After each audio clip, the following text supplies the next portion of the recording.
የፕሬዘንስ ቤተክርስቲያን መስራችና ባለራዕይ የሆነው ነብይ ሱራፌል ደምሴ በመዲናችን አዲስ አበባ ላይ ያልተጠበቀ ተግባርን ፈጸመ። ከዚህ ቀደም በጎዳና ላይ ያሉ ወጣቶችን ለሚዲያ ፍጆታ ተጠቅሟል በሚል ስሙ በስፋት በሚዲያ ሲዘዋወር የተመለከትነው ነብይ ሱራፌል ዛሬ ላይም ባልተጠበቀ መልኩ የኢትዮጵያ ሐኪሞችን በተመለከተም ድፍን የአዲስ አበባን ሕዝብ ያነጋገርና ያልተጠበቀ ተግባርን በአደባባይ ፈጽሟል።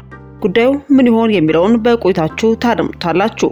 በሌላኛው መረጃችን የሚሰማው ምን ጉድ ነው? እግዚአብሔር ከተኩላ ይሰን ከተኩላ ከተሻረኩ አባቶች ወይንም እረኞች ይጠብቃችሁ። እረኛ ከተኩላ ጋር ከተዛመደ በጎች ምን ተስፋ አላቸው? የቤተክርስቲያን አባቶች መጋረጃ ሲገለጥ በኢትዮጵያ ውስጥ እየተደረጉ ያሉ መንፈሳዊ አገልግሎቶች ከመንፈሳዊ ውሃ ልክ ተላቀው ምዕመኑን እያወዛገቡት ይገኛሉ። በተለይ ለምዕመናን ፈውስን፣ ባጋንንት ለታሰሩ መፈታትን እናጎናጽፋለን የሚሉ መንፈሳዊ ሐሳዊ አገልጋዮች ጋር የሚያብሩ ቡራኬን የሚቀምሱ አባቶች ምዕመንን አሳልፈው ለተኩላው እየሰጡ ይገኛሉ። የሰው ነፍስ እንደ ዝንብ በረከሰበት በዚህ ምድራዊ መንግስትም የሞተው ሞቷል፣ አብረን ተስማምተን ውሸትን እናስቀጥል የምትሉ አባቶች ተጠንቀቁ በማለትም እጅግ ጥብቅና አስደንጋጭ መልእክት ለቤተክርስቲያን አባቶች ተላልፏል።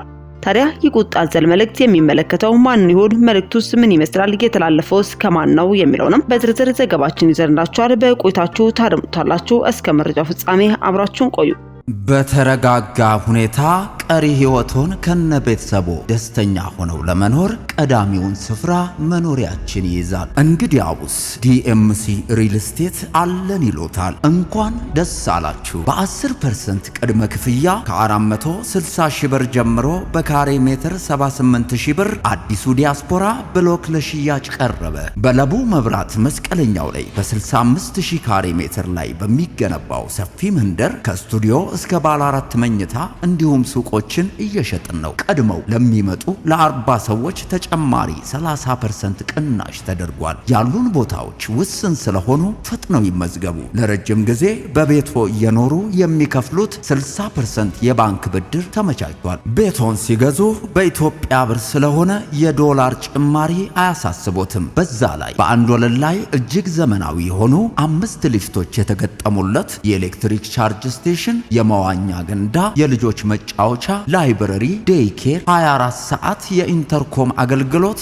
ሌላው የአልሙኒየም ፍሬምወርክ ቴክኖሎጂ ግንባታ ስለምንጠቀም በተባለው ጊዜ ጥንቅቅ አድርገን እናስረክባለን። አረምኑ ያልተሟላ የለም። በ0920 77 27 87 በመደወል ቤቱን ይሸምቱ። ደስታው እዚህ ይጀምራል። የዘመናዊነት ልኬት ዲኤምሲ ሪል ስቴት። አስቀድመን ወደ ያዝንላችሁ መረጃችን ስናልፍ ነቢያትና ሐዋርያት በስፋት ከሚገኙባቸው የዓለማችን ክፍሎች መካከል ኢትዮጵያ ግንባር ቀደም ነች ተብሎ መናገር ፈጽሞ ማጋነን አይሆንም። ከደቡብ ክልል እስከ መዲናችን አዲስ አበባ አለፍ ሲልም ወደ ምዕራባውያን በመጓዝም ለቁጥር የሚያታክቱ ነቢያት የሚሳተፉባትም ሀገር ነች።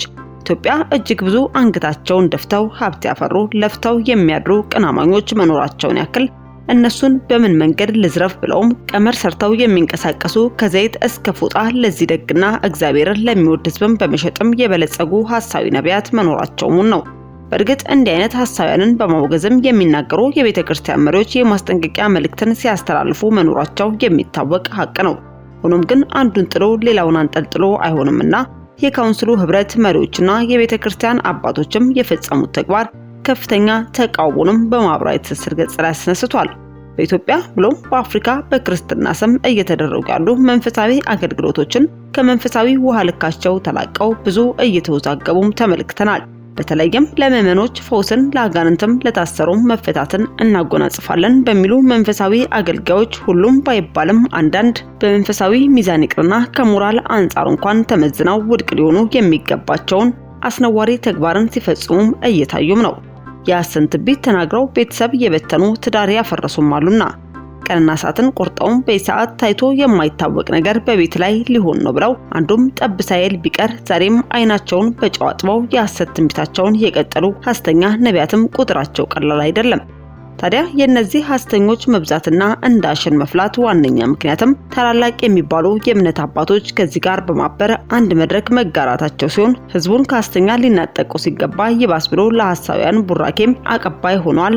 አባት ልጁ እረኛን በጉን ይፈልጋል እንጂ ልጅ አባቱን በግም እረኛውን አይፈልግም። አባት ልጁን ወደ እውነትና ወደ ህይወት ሊመራው ሲገባ ጭራሽ ወደ ጫካ ወስዶ ለተኩላው ይሰጣል በማለትም ይህን ተግባር በተደጋጋሚ የተመለከተ ቴዎድሮስ ተጫኔ የተባለ ግለሰብም ከሰሞኑ የካውንስሉን ፕሬዝዳንት መጋቢ ጻድቁ አብዶ ከአንድ የቤተክርስቲያን መስራችና ባለራዕይ ጋር በጋራ መድረክ ላይ መታየቱን ተከትሎ እንዲሁም ደግሞ ለረጅም ጊዜ በጥር ሰንብተው ከሰሞኑ እርቅ አድርጋለሁ በማለትም በመድረክ ላይ በመሆን መልእክት ያስተላለፈው ዘማሪ ኤፍሬም አለሙን ተከትሎ የእግዚአብሔር ሰው ነብይ ኤርሚያስ ሁሴንን ሐሰተኛ ሲል በመፈረጅም ጠንከር ያለ ቅን ያዘለ መልእክቱንም ሐሳዊ ያላቸው አገልጋዮች መድረክ ላይ ለሚገኙ አባቶች ያስተላለፈ ሲሆን ከአባቶች አድረን እረኞች ከተኩላ ጋር ከተዛመዱ በጎች ምን ተስፋ አላቸው በማለትም ቴዎድሮስ ተጫኔ የተባለ ግለሰብ ተናግሯል።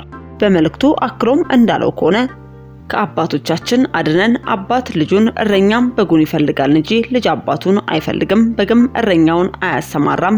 እኛ ሀገር ግን የተገላቢጦሽ ነው። አባት ልጁን ወደ እውነትና ሕይወት መምራት ሲገባው ወደ ጫካ ወስዶ ለተኩላ ይሰጠዋል፣ ካስፈልገም ተደራድሮ ይሸጠዋል። በቅርብ በአንድ ሐሳዊ መድረክ እየዞረ አሙቁልኝ የሚሰራ ዘፍማሪ ለምንድነው ሐሰተኛ መድረኮች የምትሄደው ተብሎ ሲጠየቅ አባቶቻችን ሄደው ከባረኳቸው እኔ ማንነኝና ብሏል አሉ። መቼም ሐሳውያን ቅቡልነት ለማግኘት ከተጠቀሙት ስልት አንዱም የአባቶች ቡራኬ ነው። ቀዳማውያን መካከልም ወጥመዳቸው ውስጥ የገቡላቸው በመድረካቸው እያቆሙ ቡራኬ ይቀበላሉ፣ ዘይትም ይቀባሉ በማለትም መልእክቱን ያጋራ ሲሆን በመልእክቱ አክሎም እንዳለው ከሆነ በሐሳውያን መድረክ ላይ አባቶቼ የሚላቸውን የሚመለከተው ምስኪን ምዕመን ደግሞ አባቶቼ እዚያ መድረክ ላይ ከቆሙ እኔስ የማልሄደው ለምንድነው ይልና ተንደርድሮ ለተኩላ እራትም ይሆናል። በእርግጥ እረኞች ወይንም አባቶች ከተኩላ ጋር ከተዛመዱ በጎች ወይንም ልጆች ምን ተስፋ አላቸው? እግዚአብሔር ከተኩላ ብቻ ሳይሆን ከተኩላ ከተሻረኩ አባቶችም እረኞችም ያድናችሁ በማለትም ቴዎድሮስ ተጫኔ የተባለ ግለሰብም መልእክቱን ያጋራ ሲሆን እንዲሁ በተያያዘ መልኩም ጸዲ የተባለች እህትም በማህበራዊ ትስስር ገጿ ላይም ፓስተር ጻድቁን ከኤርሚያስ ጋር ማየት ያማል በማለትም መልእክቷን በማህበራዊ ትስስር ገጿ ላይ አጋርታለች። መልእክቷን እንደወረደም ስናነባው በማርቆስ ወንጌል ምዕራፍ 9 ቁጥር 42 ላይ በኔ ከሚያምኑ ከነዚህ ከታናናሾች አንዱን የሚያሰናክል ሁሉ ትልቅ የወፍጮ ድንጋይ ባንገቱ ታስሮ ወደ ባህር ቢጣል ይሻለው ነበር ተብሎ ተጽፏል። በአሁኑ ሰዓት ትልቅ ያልናቸው የቤተክርስቲያን መሪዎች ከሐሰተኞች ጋር ተደባልቀው ታናናሾችን ሲያሰናክሉ ከማየት የሚበልጥ ነገር የለም፣ ወደፊትም አይኖርም። የሰው ነፍስ እንደ ዝንብ ነፍስ በረከሰበት በዚህ ምድራዊ የኢትዮጵያ መንግስት እነሱም የሞተው ሞቷልና እኛ አብረን ተስማምተን ውሸትን እናስቀጥል ብለው እየነገሩ ነው በማለትም ከዚህ ቀደም በነብይ ኤርሚያስ ሁሴን ቤተክርስቲያን ላይ የተገኘውን መጋቢ ጻድቁ አብዶን ተከትሎ ይህንን መልእክቷን በማህበራዊ ትስስር ገጿ ላይ ያጋራ ሲሆን እኛም ከዚህ ቀደም በማህበራዊ ትስስር ገጻችን ላይ ጠቁመን ማለፋችን የሚዘነጋ አይደለም። ታዲያ የተቃውሞ የሚነሳውን በመጋቢ ጻድቁ ብቻ ሳይሆን ከዚህ ቀደም በወንጌል አማኞች ህብረት ውስጥም ትልቅ አሻራን ጥለው ያለፉት የኢትዮጵያ ከፍታ በሚል ትንቢታዊ መጽሐፍም ጽፈው ለህዝበ ክርስቲያን ያስረከቡ እንዲሁም በርካታ አገልጋዮችን በነብይነት ቅባት ሲቀቡ የነበሩት ቄስ በሊና ሳርካን ጨምሮ ሐሰተኛ ቤተክርስቲያን የሚገኙ አባት ናቸው በማለትም ቴዎድሮስ ተጫኔና እህታችን ጸዲም የገለጿቸውን አገልጋዮች ያስነሱባቸው እነዚህ የቤተክርስቲያን አባቶችን በመግለጽም መልእክታቸውን ያስተላለፉ ሲሆን እኛም ለጉዳዩ ትኩረት እንዲሰጥበት ስንል መልእክታቸውን ልናደርሳችሁ ወደድን። አስከትለን ወደ ያዝንላችሁ መረጃችን ስናልፍ የፕሬዘንስ ቤተክርስቲያን መስራችና ባለራዕይ የሆነው ነብይ ሱራፌል ደምሴ በመዲናችን አዲስ አበባ ላይ ያልተጠበቀ ተግባርን በአደባባይ ፈጽሟል። ከዚህ ቀደም በጎዳና ላይ ባሉ ወጣቶችም ለሚዲያ ፍጆታ ተጠቅሟቸዋል በሚል ስሙ በስፋት በሚዲያ ላይ ሲዘዋወር የተመለከተው ነብይ ሱራፌል ደምሴ ዛሬ ላይም በድጋሚ ባልተጠበቀ መልኩ የኢትዮጵያ ሐኪሞችን በተመለከተ ድፍን የአዲስ አበባን ሕዝብ ያነጋገረ ተግባርም በአደባባይ ፈጽሟል። ጉዳዩ ምን ይሆን የሚለውን አብረን እንመልከት። ወንድማችሁ ነብይ ሱራፌል ነኝ። የምገኘው በፕሬዘንስ ሜንታል ሂሊንግ ሆስፒታል የግንባታ ስፍራ ነው የምገኘው። ዛሬ 5ኛ ቀናችን ነው ግንባታ ከጀመርን። የመጀመሪያውን 7 ቀን የክሊራንስ ስራ ለመስራት ነው ያቀርነው። እንግዲህ በ5 ቀን ውስጥ ብዙ ነገሮች ሰርተናል። ይህንን አካባቢ ማጽዳት፣ ቆሻሻውን ማንሳት፣ አባጣ ጎርባጣ የሆኑትን ሜዳዎች ማስተካከል፣ ለኮንስትራክሽን እንደሚመች መጀመሪያ ክሊር ማድረግ ነው የመጀመሪያው ስራና እግዚአብሔር በረዳን መጠን እንግዲህ የክሊራንስ ስራዎች ተጀምረዋል። እንደምታዩት ብዙ አይነት ቆሻሻዎች ነው እየወጡ ያሉት። ክሊራንስ ስራዎችን እየሰራ ነው። የክሊራንስ ስራዎችን ስንጨርስ ቦታ ተለይቶ የግንባታው ደግሞ ስራ ይጀምራል ማለት ነው። በዓለም ዙሪያ ሆናችሁ የምትከታተሉ የእግዚአብሔር ቤተሰቦች ስራው የእግዚአብሔር ነው። ስራው ሰፊ ነው። ስራው የተባረከም ነው። ዓላማው በከተማ ውስጥ ያሉ የአእምሮ ህመምተኞችን በሙሉ መሰብሰብ፣ በዚህ ቤት መንፈሳዊም ስጋዊም እርዳታና ድጋፍ ማድረግ ነው። ኢየሱስ የነፍስም የስጋም ፈውስ ነው። ስለዚህ ኢየሱስ የህይወታችን መዳኛ ነው። ስለዚህ ኢየሱስ ስጋን ይፈውሳል፣ ኢየሱስ ነፍስን ይፈውሳል። እንግዲህ እንደምታውቁት በአእምሮ ህመም የሚጠቃ ሰው አንደኛ የአእምሮ መቃወስ ችግር ገጥሞት ነው። እንደማንኛውም የሰውነታችን አካል አእምሮም ሊጎዳ የሚችልበት ሁኔታ አለ። ሁለተኛውና ዋነኛው ግን በተለይ ከዚህ ከአእምሮ ህመም ጋር በተገናኘ ትልቁን ድርሻ የሚወስደው የመናፍስት ስራ ነው። የአጋንንት አሰራር፣ የጨሌ መንፈስ፣ የጠንቋይ ስፒሪት፣ የመተት የድግምት ስራዎች ናቸው በዋናነት ሰዎችን ከአእምሮ ውጭ የሚያደርጉትና በሀገራችን በጣም የተለመደ የሚታወቅ ነገር ነው። ስለዚህ ስራው የሚሆነው መጀመሪያ መንፈሳዊ አገልግሎት ይቀድማል። ስለዚህ በጎዳና ላይ የወደቁ ሜዳ ላይ የሚያድሩ ቱቦስ የሚያድሩ የአእምሮ በሽተኞች በየሜዳው የሚጸዳዱ በተለያየ አይነት መንገድ የተለያዩ አካባቢዎች ላይ በጣም የቆሸሸ ነገር ላይ ተኝተው የምናገኛቸው ወንድምና እህቶቻችን አሉ። እንደኛ ሰዎች ናቸው፣ እንደኛ አቅም አላቸው፣ እንደማናችንም ተምረዋል፣ ቤተሰብ አፍርተዋል፣ እኛ ማድረግ የምንችለውን ሁሉ አድርገዋል። ነገር ግን በማያውቁት ምክንያት ተጎድተው በየሜዳው ስለወደቁ እግዚአብሔር እኛን ስለረዳን ረድቶናልና እንረዳለን፣ እግዚአብሔር እኛን ስላገዘን እናግዛቸዋለን ብለን ተነስተናል። ስለዚህ ከሜዳ ላይ ይሰበሰባሉ። በዚህ ስፍራ ላይ ሆስፒታል ውስጥ ይገባሉ። መጀመሪያ መንፈሳዊ እርዳታ ይደረጋል። የጾም ጸሎት ጊዜ ይኖራቸዋል። በጾም በጸሎት እናገለግላቸዋለን። መናፍስትን በመለየት እናገለግላቸዋለን። በዴሊቨረንስ አገልግሎት እናገለግላቸዋለን። እሱ እንደጨረስን የጤና ሕክምና ድጋፍ ይደረግላቸዋል። እንግዲህ የሰለጠኑ የተባረኩና የተወደዱ ብዙ የሕክምና ባለሙያዎች ወንድሞች፣ እህቶች፣ ክርስቲያኖች አሉ። ስለዚህ በቮለንቲር የሚሰራ ነው።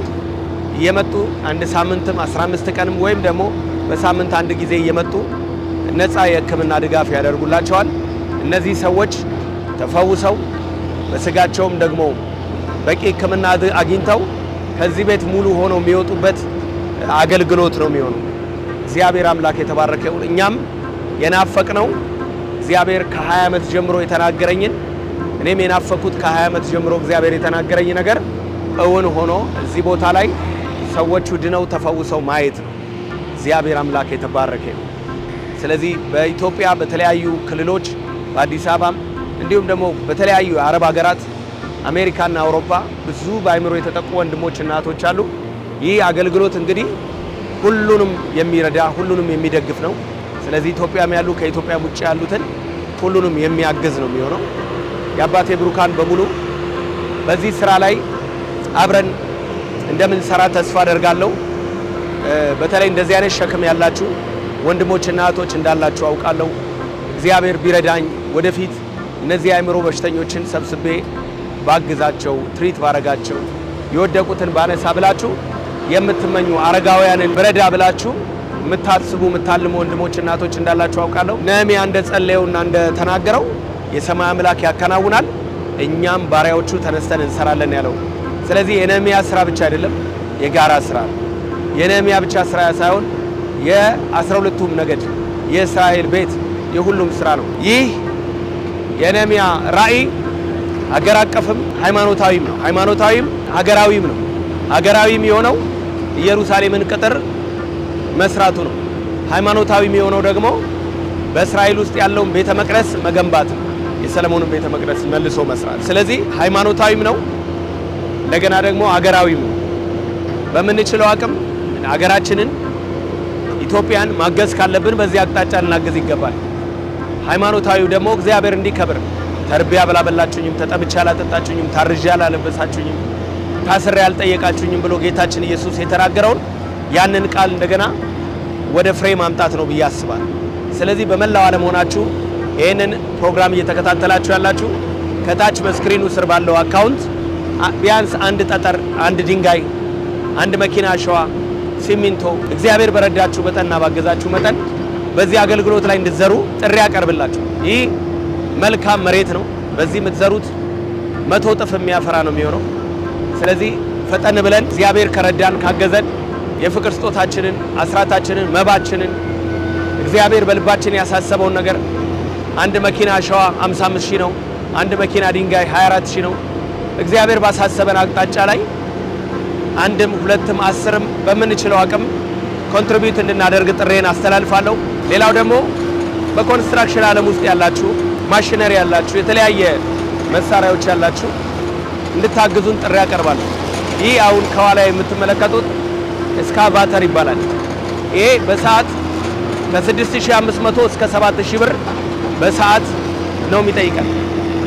ሌላው ሎደር አለ፣ ግሬደር አለ።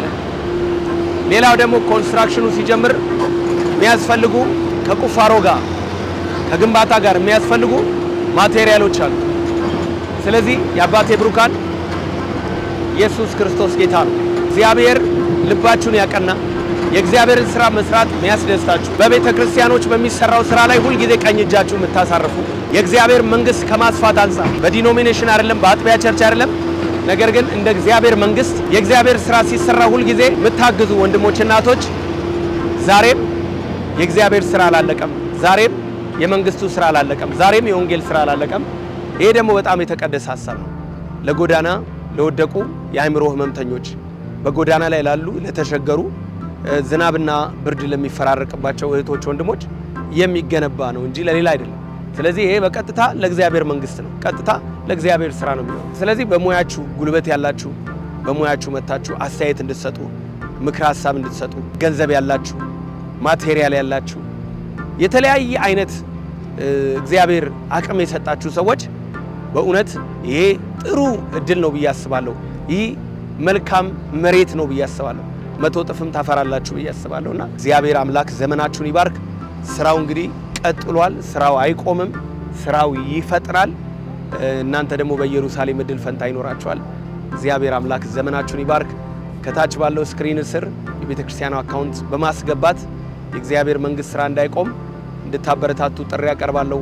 እንዲሁም በመቀጠል ደግሞ በዚህ ባሳለፍኩት 10 ዓመታት በፕሬዘንስ ቲቪ ቻናል በዚህ ባገለገልኩት አገልግሎት በትምህርቱ፣ በስብከቱ፣ በመልእክቱ እንደው እግዚአብሔር ልባችሁ ይነካ፣ ይፈወሳችሁ፣ ነፃ ያወጣችሁ፣ እግዚአብሔር የዳሰሳችሁ ብዙ ሰዎች ሲመሰክሩ ሰማለሁ።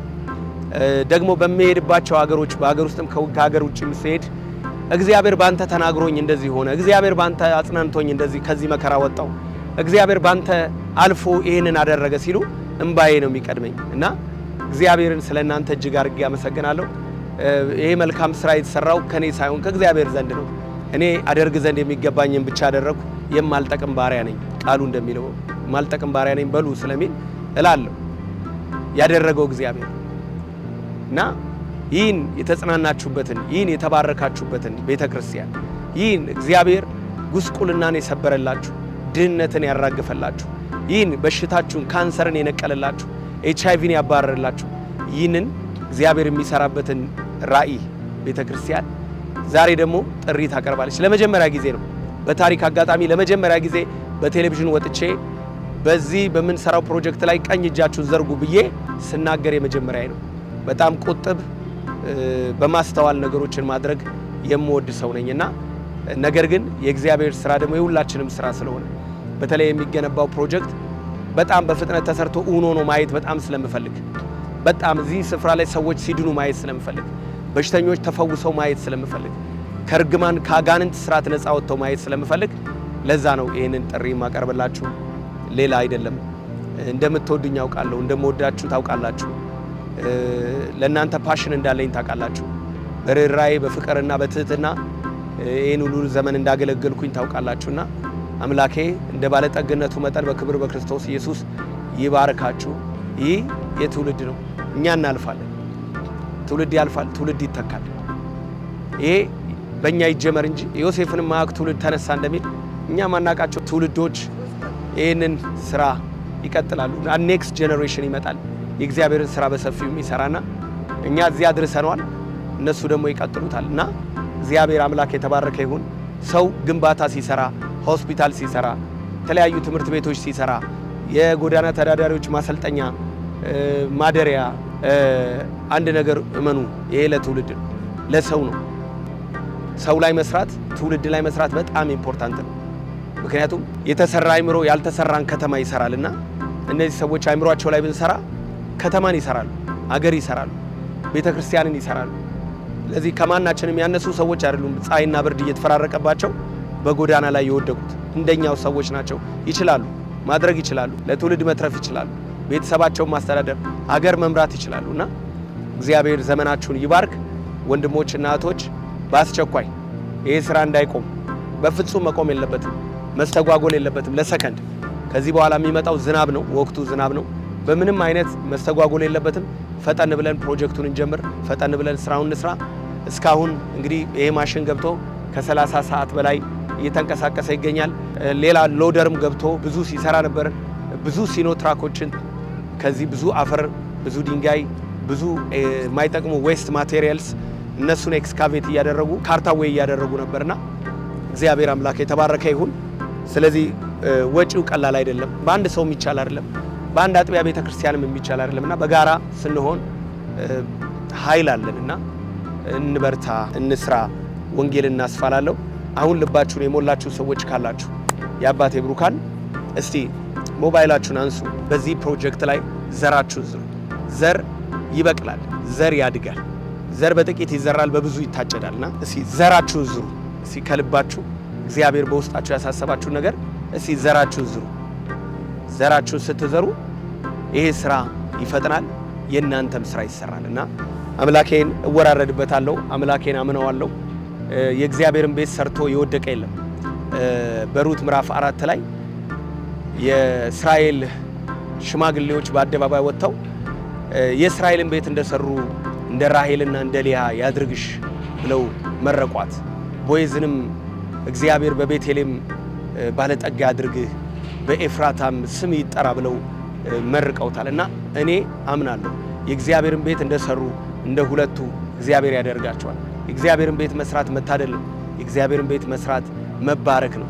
አያችሁ እነዚህ ሁለቱ ናቸው 12 የወለዱት 12ቱ የእስራኤል ነገዶች የተባሉትና በጌታ በኢየሱስ ክርስቶስም እኔ ባርካችኋለሁ፣ ወራረዳለሁ።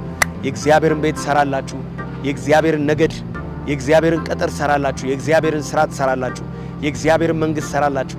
ከመልካም ነገር አትጎድሉም። መልካም ነገር በኢየሱስ ስም በአድራሻችሁ ፈልጓችሁ ይመጣል። እግዚአብሔር የዳሰሳችሁትን እግዚአብሔር የነካችሁትን ሁሉ ይባርካል። በስራችሁ ሰክሰስ ይመጣል። በስራችሁ መከናወን ይመጣል። በስራችሁ መለቀቅ ይመጣል። የተያዘ ነገር በሰዎች በጠላት በአጋንንት የተያዘ ነገራችሁ ሁሉ ይለቀቃል። ይህንን ዘር ስትዘሩ እግዚአብሔር መለኮታዊ ባርኮትን ይባርካል። እግዚአብሔር ተናግሮኛል፣ ልጆቼ ቤቴን ይሰራሉ ብሎኛል። እኔ ደግሞ ባርካቸዋለሁ ብሎኛል። ድምፅ ሰምቻለሁ። ልጆቼን አስነሳለሁ፣ ልጆቼ ይሰሩታል፣ ልጆቼ ይፈጽሙታል ብሎኛል እግዚአብሔርና የእግዚአብሔር ልጆች ተነስታችሁ ትሰራላችሁ። በኢየሱስ ስም የምትነሱ የእግዚአብሔር ልጆች በክርስቶስ ኢየሱስ ስም ይሄ በረከት ያግኛችሁ፣ ይሄ በረከት ይሙላባችሁ፣ ይሄ በረከት በኢየሱስ ስም ያጥለቅልቃችሁ። ለእናንተ ብቻ ሳይሆን ለልጅ ልጅ የሚተላለፍ እግዚአብሔር በረከት ይስጣችሁ። ወዳችኋለሁ።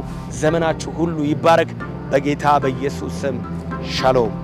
በተረጋጋ ሁኔታ ቀሪ ሕይወቶን ከነቤተሰቦ ደስተኛ ሆነው ለመኖር ቀዳሚውን ስፍራ መኖሪያችን ይይዛል። እንግዲያውስ ዲኤምሲ ሪል ስቴት አለን ይሎታል። እንኳን ደስ አላችሁ። በ10% ቅድመ ክፍያ ከ460 ሺህ ብር ጀምሮ በካሬ ሜትር 78 ሺህ ብር አዲሱ ዲያስፖራ ብሎክ ለሽያጭ ቀረበ። በለቡ መብራት መስቀለኛው ላይ በ65 ሺህ ካሬ ሜትር ላይ በሚገነባው ሰፊ መንደር ከስቱዲዮ እስከ ባለ 4 መኝታ እንዲሁም ሱቆችን እየሸጥን ነው። ቀድመው ለሚመጡ ለ40 ሰዎች ተጨማሪ 30% ቅናሽ ተደርጓል። ያሉን ቦታዎች ውስን ስለሆኑ ፈጥነው ይመዝገቡ። ለረጅም ጊዜ በቤቶ እየኖሩ የሚከፍሉት 60% የባንክ ብድር ተመቻችቷል።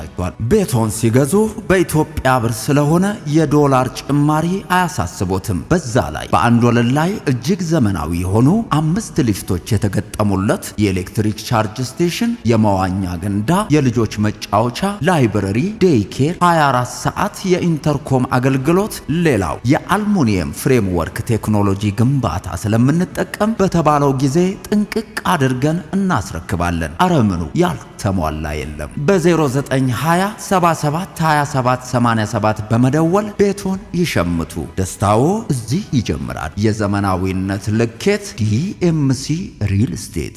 ውድ የሻሎም ቲዩብ አድማጭና ተመልካቾቻችን ለሰዓቱ የያዝንላችሁ መረጃ ያደመጣችሁትን ይመስል ነበር። በሌላ አዳዲስ መረጃዎች እስከምንገናኝ መልካም ቆይታ።